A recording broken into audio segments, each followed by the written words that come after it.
Howdy folks, Doc here with Last Best Tool, and I replace a lot of faucets, bathroom fixtures, kitchen faucets, etc.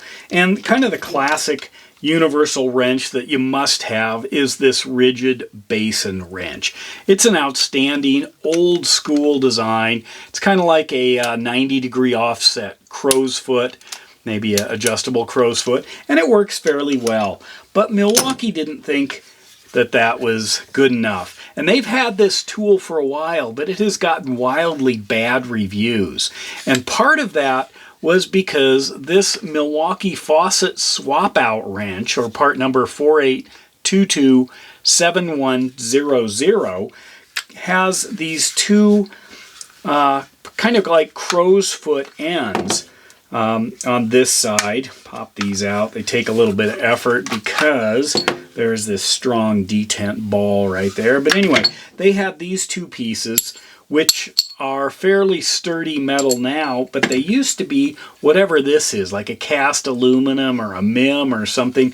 Anyway, these were breaking almost immediately when people tried to use them to crank down any set wrenches or set nuts, things like that. And what happened was it got bad reviews, people stayed away. Well, it's back with a vengeance. Home Depot is putting these out at about 30 bucks a pop. And honestly, I've got a bunch of projects this summer that involve fixtures, so I thought I'd get one and try it out. So I have not used this formally, but I'm playing around with it with some of the things that I have to do.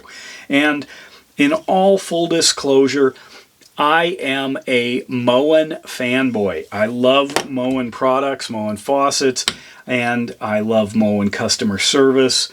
So anytime I can get a Moen product like this, you know, and these they're not cheap, these Moen faucets, but they seem always to just be outstanding. I've done Kohler, you know, I stay away often from a lot like well, I don't know if I should say what I stay away from, Delta, but anyway, I've just had some issues with some of those over the years. They might be great for a year or two, but then, you know, American Standard or whatever, they start to have issues and you can't get parts. Moen, if you can't get the part, and I've run into that with some of the pricier faucets, they send you a whole new one, as long as you registered it when you bought it. Now, let's go back to this thing. So what we've got is the ability to throw these kind of crow's foot into one end, and you notice this tool's hollow in the center, and what that allows you to do is to run a line all the way through if you need to. So let me pop that out. So if I was trying to screw something up here, I could actually get this into place and follow it, or in here, get this and then follow this all the way up, even if there's a drain line or a feed line directly into the pipe that I'm trying to wrap the screw around in order to tighten it. I've got a Moen faucet I'll be working on that is going to require these, and this is what it's designed to do. Normally I reach up there with my hands and get it as tight as I can and then use maybe a needle nose plier or something, but that's what this is for. Look at how easily that just is going to screw those in nice and tight. Got a good long foot-long reach right there, and that's going to be great. Now, this isn't the end-all. It does have some issues, you know, like pulling these things apart. You know, there's a lot of pieces to keep track of. In fact, on this one, I can actually put a ratchet extension on the bottom, and then I can drive a 7/16 on this end. You can put a screwdriver or something through here should you need to drive that. And then this, of course, goes in here should you need to use that driving end right there. Or I can flip it around, use it like that with the 7/16, or just take it off and again throw it onto the ratchet. So it's got a lot of capabilities, and what's nice about that is all these faucet things, you know, every time I get a wrench, you know, something like this one, this came with this Moen faucet, it makes me wonder, is this innovation or is this obsolescence? And they're just maintaining an old design that's kind of foolish. Now, what this is designed for is you can reach up underneath behind the sink and then use maybe a screwdriver to turn it. It's wildly inefficient. This doesn't last forever. People keep these for a while, but then when you're swapping things out, can you find it? You know, or, well, what is this? A socket and extension?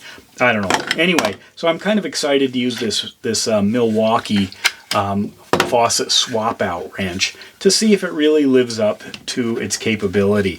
I'm glad they updated these things. However, it does give me great concern if so many people, you know, had the original version with this, whatever that is, cast aluminum, you know, look at that. You know, kind of see what, I don't know what that's made of. But anyway, these were made of that, it looks like in the pictures. And then they broke right away. It made me wonder, what exactly was the R&D with Milwaukee? Because it should be a heavy metal part. There should be no question about that. You know, the design of this looks pretty standard, you know, for a basin wrench. But, you know, given that we're trying to do something with this old school technology here, even though it works, even though it's got, you know, like we've got this detent here, we can extend it, get it whatever length we want. These rigid basin wrenches, they're great, but they are archaic. And then when you're working with something, you know, a $200, $300, $400 faucet with an ancient wrench, it seems like there should be something a little bit better to drive in whatever those parts are, to make sure that you got them, you know, seated properly and just as tight, you know, to seal it, of course, across the, you know, the back of the sink to make sure there's no leakage or anything. But anyway, so anyway, there it is. This is the Milwaukee Faucet Swap-Out Wrench of 48227100. Looks like it's got a lot of capabilities. Looks like they tried to go after all kinds of different fitments. And for 30 bucks, it's probably worth it if you do this, well, more than I do. Let me know your thoughts. And with that, Doc out.